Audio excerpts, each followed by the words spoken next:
Olá, e hoje eu estou com uma pessoa que eu admiro demais e eu acho que também você deve conhecer. Ele, ele já foi empresário aqui em nossa cidade, um empresário muito bem sucedido. É uma pessoa que eu tenho como um intelectual aqui em nossa cidade, um dos poucos que temos e que ainda resta. É uma pessoa que eu tenho uma admiração muito grande e ele se tornou um escritor. Um escritor que, na minha opinião, é um dos grandes talentos que temos. Eu vou falar para você aqui no Brasil, porque a literatura dele é uma literatura inteligente, agradável e, como eu disse, eu tenho muita admiração. Hoje eu estou tomando café com a Angelina aqui na casa de Anaxi Salgado, Anaximandro Salgado. Olá, meu amigo, como é que você está? Então, gente, tudo bem, né, com todos? Que prazer, Angelina, fazer um programa com você, né? Você está com esse café com a Angelina. Quando você me falou da possibilidade, eu achei muito interessante, pertinente. É muito bom a gente trabalhar a mídia com as pessoas que possa contribuir de uma certa maneira na área que a gente trabalha, que é a área cultural da cidade, né? Que é tão carente que nós somos de eventos, enfim.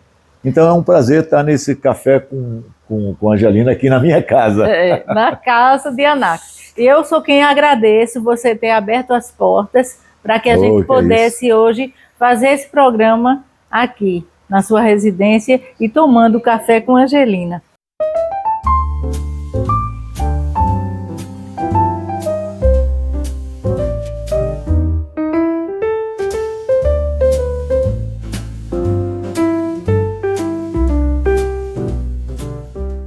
Anaxi, eu quero que você fale para o nosso público quem é o Anaxi Salgado. É engraçado isso, porque às vezes a gente nem se conhece tanto, né? Porque eu nunca pensei, por exemplo, tá? Angelina, não é falsa modéstia, não. Eu não me considero um escritor. Para mim, escritor é Dostoiévski, que é essas figuras maravilhosas, Jack London, enfim, James Joyce. Mas, assim, hoje eu me considero um contador de histórias e eu estou trabalhando algumas histórias porque eu fiz o meu primeiro livro, você acompanhou, você foi uma das primeiras a acompanhar meu trabalho, que eu não sabia nem que eu ia lançar. Estávamos em plena pandemia, eu estava em Ponta de Pedra e a gente se comunicava. Eu digo, eu estou escrevendo algumas coisas, mandei para você e aí você disse, não, está muito legal, porque tu não publica, papapá.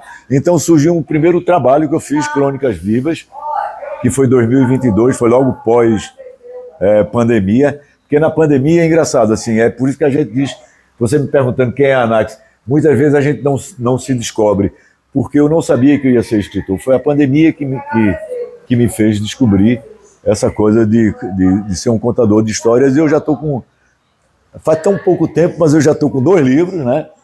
Crônicas Vivas, meu romance Adelaide, e agora eu já estou pronto, um trabalho novo chamado Contos Cavernosos, que futuramente já vai estar aí, por aí. Mas assim, a gente não se conhece, é engraçado. Eu sempre mergulhei, eu sempre fui um leitor muito assíduo, sabe? Mas eu não me achava que eu poderia ser um contador de história e trabalhar com isso. Hoje eu me vejo nessa possibilidade de ser um escritor e de trabalhar com minha arte, que é isso aí. E assim, todos devem conhecer. Eu aconselho a todos procurarem para conhecer essas obras que o Anaxi ele nos presenteia. Esse Crônicas Vivas é assim, é um resgate aqui em nossa cidade. E eu acho assim que a gente traz para o nosso dia a dia esse Crônicas Vivas, porque eu sempre, quando você acompanhou de perto, né, Angelina? De perto, eu ficava fascinada com cada coisa linda que tem aqui, de uma riqueza ímpar. E aqui o Adelaide. Adelaide, eu queria que você falasse um pouco dele, desse romance tão maravilhoso, tão, sabe, inteligente. Adelaide, eu acho que foi mais, Angelina. Veja só, também daquela viagem que você fez para concluir esse romance. Sim, tudo. Mas Adelaide surgiu de um conto que tem em Crônicas Vivas chamado Adelaide. Isso. Né? De um conto que eu escrevi em 2015, mas era uma coisa que me atormentava muito. Por quê? Foi assim, a primeira matéria que eu vivenciei, porque eu era muito jovem, eu devia ter 13 anos na época, quando houve o assassinato de uma jovem aqui no quilômetro 90, no quilômetro 70 da PE90. E os jornais da época, a gente vivia em plena ditadura, era uma coisa que não saía, as fotos não podia sair e tal. E o crime foi tão bárbaro e foi tão fotografado que saiu nos jornais, né, da época. Uma jovem, uma mulher, eu acredito, na faixa de 20 anos, ela foi assassinada brutalmente e ela era amante de uma pessoa, vamos dizer assim, poderosa, né, na época.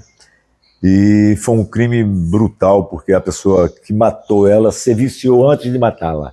Porque fora os tiros que tinha nela, ela estava toda queimada de charuto. Então, um crime bárbaro, um feminicídio, na época não existia nem esse nome ainda. E foi uma coisa que, vamos dizer assim, me atormentou, porque eu queria fazer alguma coisa sobre aquilo ali. Né? Aí, tanto é, aí saiu Adelaide, que é uma espécie de vingança, porque é uma ficção, que aí eu inverto, né? Em vez dela ser assassinada, ela, né? Enfim, aí as pessoas têm que ler Adelaide para saber como é. E eu fiz esse conto, foi um conto assim de, sei lá, 20 páginas. Só que as pessoas que leram, todo mundo, Anax, esse conto está maravilhoso, está maravilhoso, está maravilhoso. A isso eu dei continuidade, tanto é que é muito engraçado, porque o meu romance Adelaide, ele é um romance que é muito pertinente para a época agora, porque ele denuncia a ditadura, o que a ditadura fez em 1964 até quanto ela durou, né? Dentro do tempo cronológico do meu romance, meus personagens eles permeiam isso aí. Então, de 65 a 71, teve muita coisa que aconteceu nesse Brasil tenebrosa, e tem uma boa parte disso dentro desse meu trabalho. Mas o primeiro livro, porque esse livro Adelaide, eu terminei fazendo ele, como ele era um conto, eu terminei, em vez de botar capítulos, eu botei livro 1, livro 2, livro 3. Como a Bíblia tem os livros, me veio a ideia de fazer isso. Eu nunca vi um romance nesse estilo aí. Se eu copiei de alguém, eu não acho que eu tinha tido essa grande ideia de fazer isso, não. Deve ter alguns romances no mundo com esse tipo de coisa. Eu não tenho capítulos aí. Livro 1, livro 2, livro 3. No livro 1, não tem nada a ver com o livro 2 e o livro 3, é completamente diferente. Entendeu? Porque o livro 1 é uma coisa assim meia Nelson Rodriguiana. Entendeu? A vida como ela é. Né? Crime de família, alguma coisa, é uma coisa meia policialesca. Já o livro 2 e o livro 3, ele parte para a ideia que eu tive de botar o pai dela, que tinha abandonado ela, que ela achava que o pai dela tinha abandonado ela por uma coisa fortuita, tipo assim, vou comprar cigarro e nunca mais voltar, como aconteceu em várias famílias, sei lá, no mundo todo acontece isso. Mas não foi. Na realidade, o pai dela era do Partido Comunista Português, teve que fazer isso até para preservar a saúde física dela e da mãe dela. Entendeu? Abandonou ela aos 2 anos. Então, o livro 2 e o livro 3, ele dá uma guinada completamente para ser um romance histórico, em vez de ser uma coisa só policialesca, como é o livro 1, que eu escrevi no meu conto Adelaide. Aí foi transformado em romance, e graças a Deus ele está aí. Tenho trabalhado ele, vou trabalhar mais ainda. Agora eu pretendo não, eu já estou com passagem comprada. Eu vou lançar ele em Portugal e na Suíça. Olha aí, tá vendo? É um voo para o mundo, o nosso escritor aqui em nossa cidade, Carpina, de Carpina para o mundo. Temos que valorizar. Anax, quem foi sua maior inspiração, assim, na vida? Engraçado essa pergunta, mas para escrever... Para tudo, assim, para escrever, pode ser, também pode ser usado para isso, essa pergunta. É engraçado porque, veja só, eu costumo dizer, você me perguntou uma coisa e eu vou falar outra coisa, mas que tem a ver com isso também. Pode ficar à vontade. Eu costumo dizer o seguinte, eu não sou inspiração para ninguém, porque eu cursei 3 escolas e só terminei uma. Eu, por 6 cadeiras, eu não terminei sociologia numa boa escola de Recife chamada a Fafiri, uma escola de referência, 2 cursos muito fortes, sociologia e psicologia. Sim. E letras também, esses 3 cursos muito fortes. Eu cursei, não terminei por 6 cadeiras. Cursei História na UPE, é um curso que eu amo, eu adoro. Uma coisa que me daria um prazer enorme, eu fui por muito pouco tempo na minha vida, foi professor. Eu gostaria muito de ser professor, ainda hoje eu tenho esse desejo, de ser professor, de conseguir passar alguma coisa, enfim. Mas eu costumo dizer que eu não sou exemplo, assim, porque dos 3 cursos eu terminei terminando letras, né? Mas eu fiz algumas coisas na minha vida, eu fui funcionário público muitos anos, da CELP. E é engraçado, porque eu escrevi um conto que vai sair até no meu próximo trabalho, chamado Good Camel, que vocês conhecem.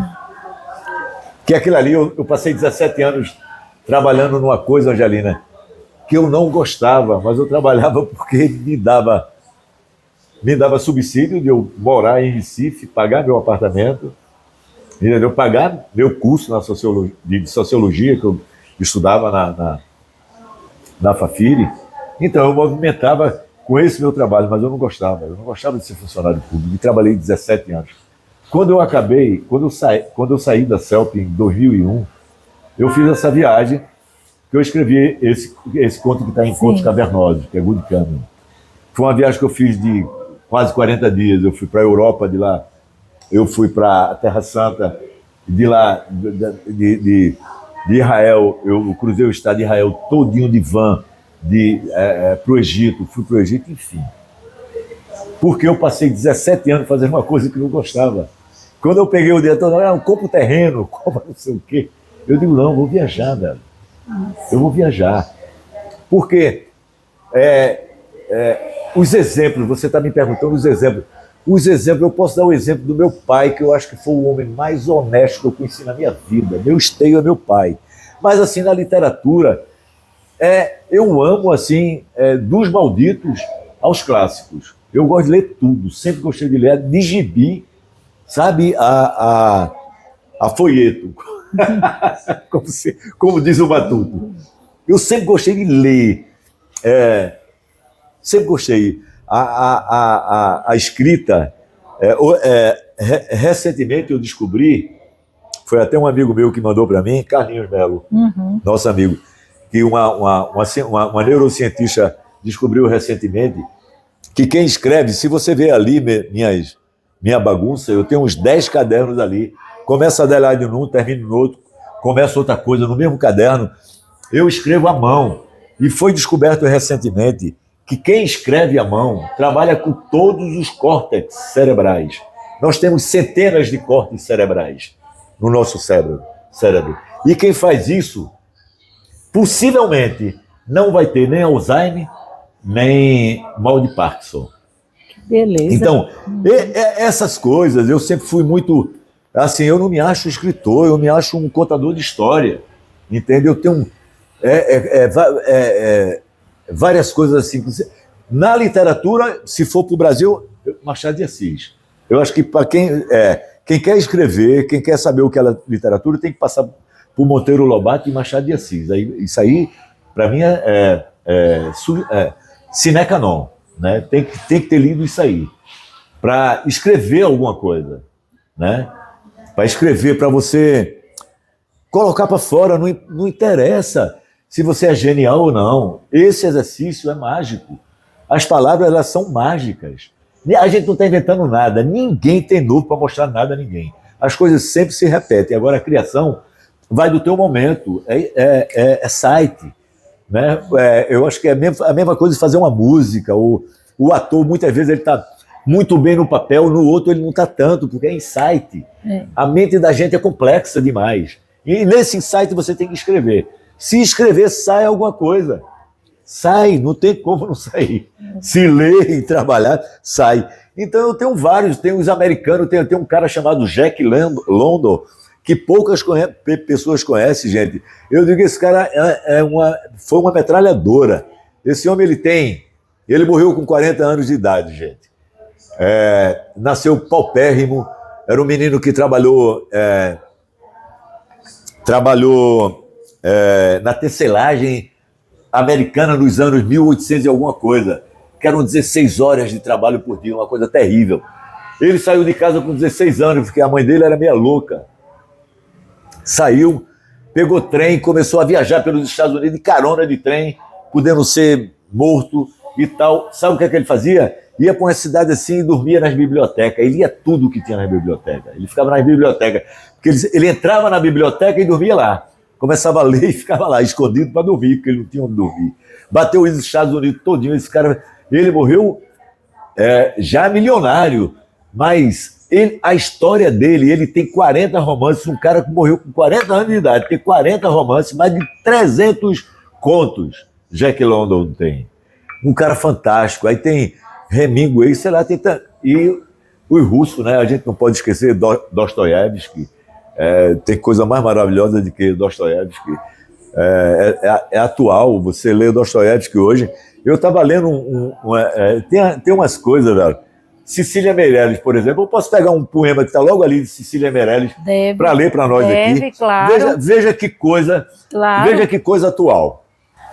Eu gostaria tanto de decorar, eu sou ruim de decorar. Tem poema meu que eu nem sei decorado. Eu gostaria tanto de decorar um poema desse, gente. Isso é um poema da nossa querida e maravilhosa Cecília Meirelles. Isso é um poema de 30 anos atrás, mas veja como ele é. Cecília, ela é atemporal. Veja, exatamente. Ela é atemporal. Veja que coisa linda, como isso está agora para o nosso tempo. O nome do poema é Do Jogo de Cartas. Grandes jogos são jogados entre a terra e o firmamento.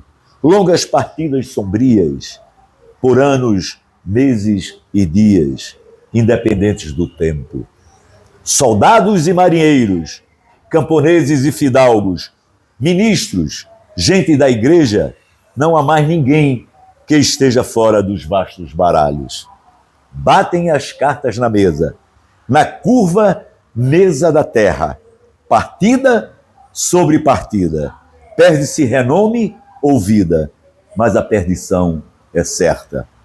Lá vem corações em sangue, lá vem tenebrosos chuços, defrontam-se outros e espadas. Saltam coroas quebradas, morrem culpados e justos. Batem as cartas na mesa, cruzam-se os naipes e pontos. Não se avista quem baralha esta confusa batalha de enigmas, quedas e assombros. Grandes jogos são jogados e os silenciosos parceiros não sabem a cada lance que o jogo fora do alcance pertence a dedos alheios. Mesa de queluz cobertas de ouros, paus, espadas, copas, minas, sangue, sofrimento. No baralho bate o vento e o jogo segue outras voltas. Cecília Meirelles. É lindo, né? Bravo, bravo. Ficarmos com a Anax é uma aula de cultura. Conversar com a Anax é uma aula de literatura, de letras, de gramática. Eu tenho uma admiração muito grande por Anax, por ele ser este ser tão inteligente tão, tão intelectual. Sabe, Um eterno aprendiz, viu, Angelina? Não sei de nada. Não, mas você nos ensina muito e com sua sinceridade, seu jeito espontâneo, você cativa, você nos cativa todos os seus amigos, a quem lhe conhece.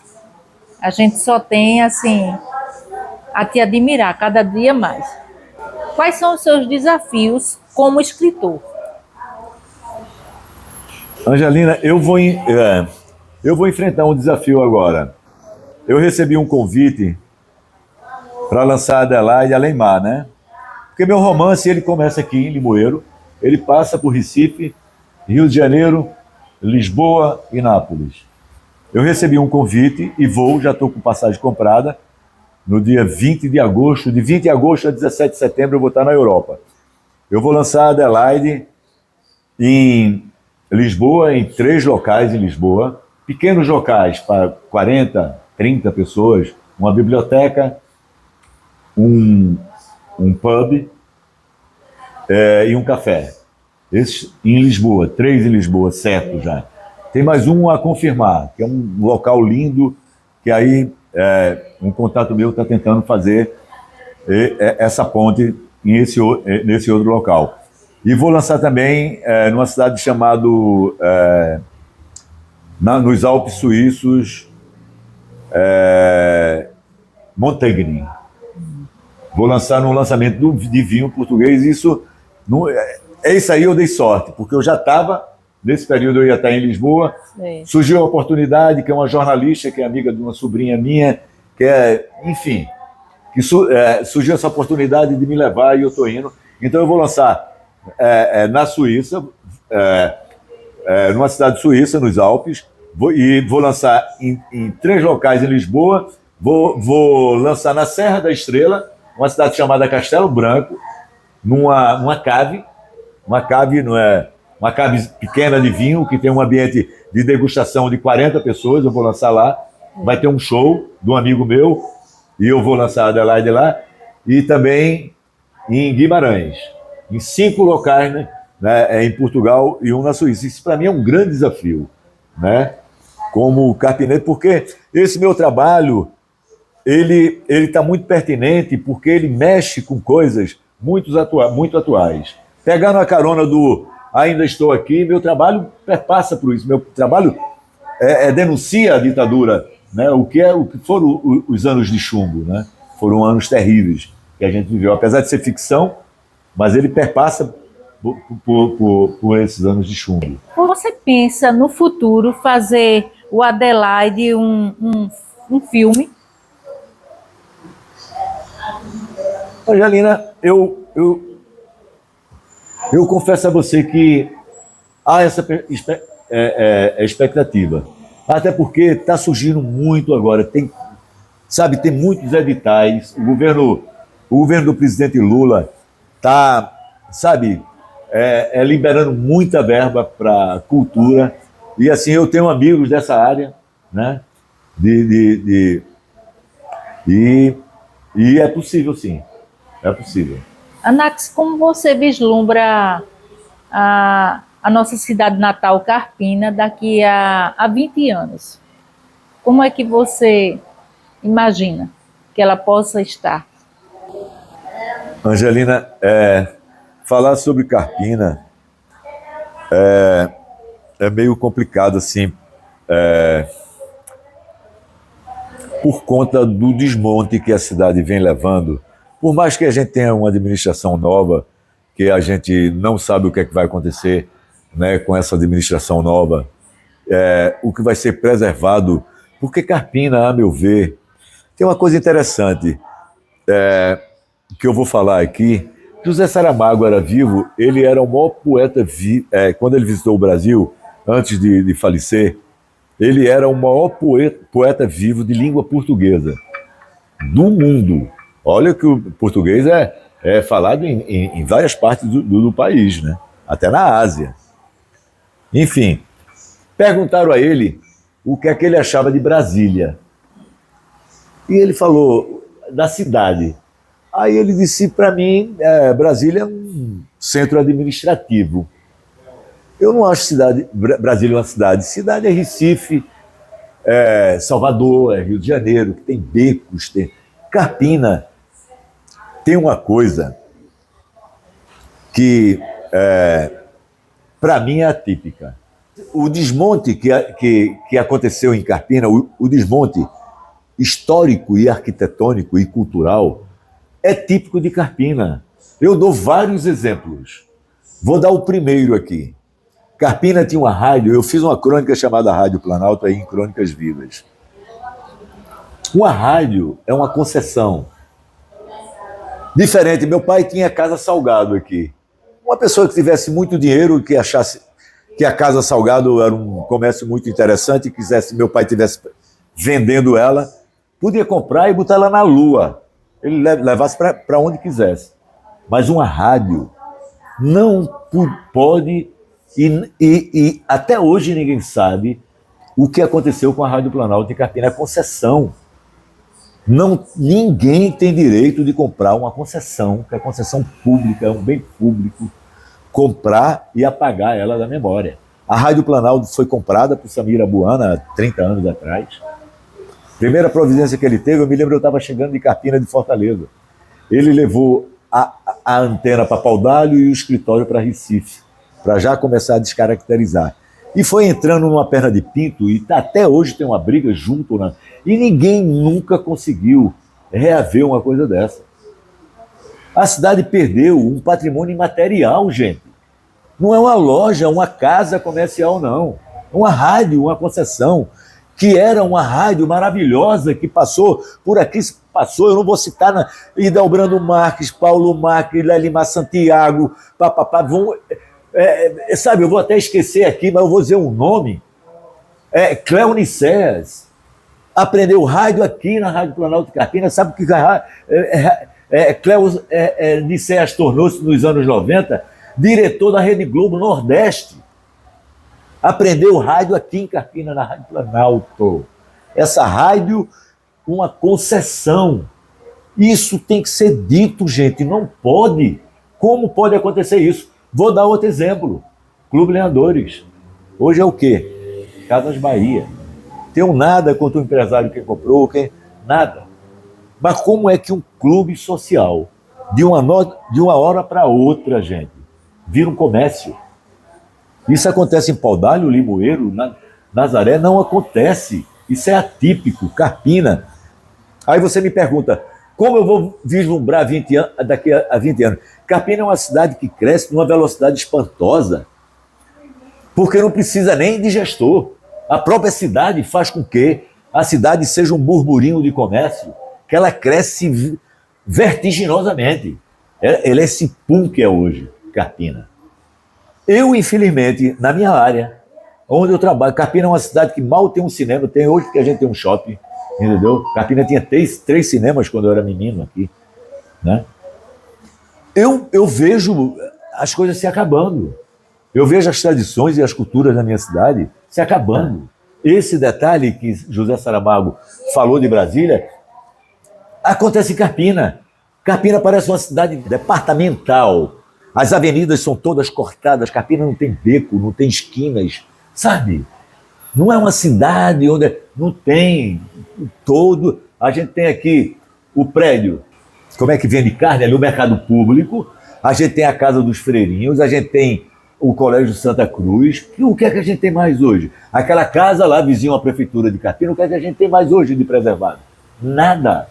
Se preserva nada. Aqui se destrói tudo. Há 3, 4 anos atrás, o Estado, pior que o Estado faz isso, acabou com o quê? Com o Matadouro, com um prédio de 1901, para botar. É necessário ter aqui uma brigada de incêndio, claro, Carpina é necessário e é necessário ter, mas precisa destruir o que está lá de histórico para botar uma brigada de incêndio? Não precisa. Isso só acontece em Carpina. E, como eu disse na minha crônica, até no eclesiástico, porque a gente tinha uma igreja aqui, lindíssima no meio da rua, uma obra linda, derrubaram para fazer a matriz que Uma matriz dessa aí tem qualquer cidade aqui do Nordeste, qualquer cidade do Brasil tem uma matriz igual a essa aí. A antiga não. A antiga era de 1897. Era linda, neo-barroco, naquela formosura que ela era no meio da cidade, uma coisa linda. Destruíram, gente. Quem destruiu? O eclesiástico. Que não tem nada a ver com a administração municipal. Até nisso parece que a gente paga isso. Eu não sei se é essa coisa, sabe, de uma cidade centro administrativo, só avenidas lá. A gente não tem, cara. A gente não tem identificação. Qual é a identificação que a gente tem hoje? Qual o clube que a gente tem social na cidade? Não temos, a gente não tem. A cidade, ela vive em função do departamento administrar o que ela é, mas socialmente, zero. Eu fico triste, eu já estou indo embora, daqui a 20 anos eu vou estar aqui, eu estou com 71 anos de idade, que saio esteja, eu quero ver muita coisa ainda.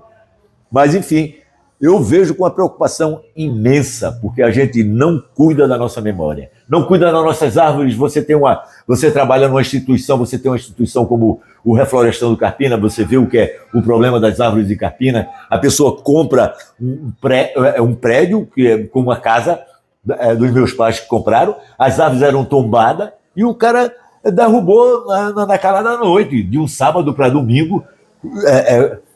Eu acho com conluio com a prefeitura na época, para acontecer, para derrubar árvores que eram tombadas pela Casa Murilo Silva. Casa Murilo Silva. Verdade. Parece piada isso. Verdade. Aí o que é que eu posso esperar disso? É triste, sabe? Mas a gente não pode deixar de dizer essas verdades, a gente não pode deixar de lutar pela cultura. Eu, pelo menos, eu fui empresário aqui, tive bairro, fiz 16 festivais de violeiro no meu estabelecimento, porque eu não queria só sobreviver com o meu estabelecimento, eu queria fazer cultura. Tá vendo? Cultura é vida, cultura é arte, entende? Essa é uma questão seríssima. Eu, sinceramente, eu não sei nem te responder o que vai ser daqui a 20 anos, mas a gente espera que as pessoas tenham sensibilidade, né, para isso. Nath, eu só tenho a te agradecer por esse momento, por você se disponibilizar e abrir as portas de sua casa para receber a mim, ao meu cinegrafista Rodrigo. E sua equipe maravilhosa. Minha equipe aí. E eu só tenho a te agradecer, Nath. E pelo café maravilhoso que você teve tanto zelo para fazer para a gente, um café maravilhoso, um café que ele estava falando que de Cerrado, não foi? É do Cerrado Mineiro. Do Cerrado Mineiro. Isso é um arábico do Cerrado Mineiro. Olha aí, tá vendo? E eu sou apaixonado por café, viu, Angelina? Olha. A gente pode fazer depois um café com a Angelina, eu falando de café. Ótimo. Vamos sim, vamos fazer. E eu só tenho que te agradecer e, como eu já falei, ainda aumenta mais a minha admiração por Anaximandro Salgado, este homem tão admirável. Gratidão. Eu que tenho a agradecer a você e sua equipe. Obrigado pela oportunidade de eu falar sobre Crônicas Vivas, sobre Adelaide, sobre meus projetos, sobre cultura, sobre Carpina, sobre a vida, sobre poesia. Um papo muito rico.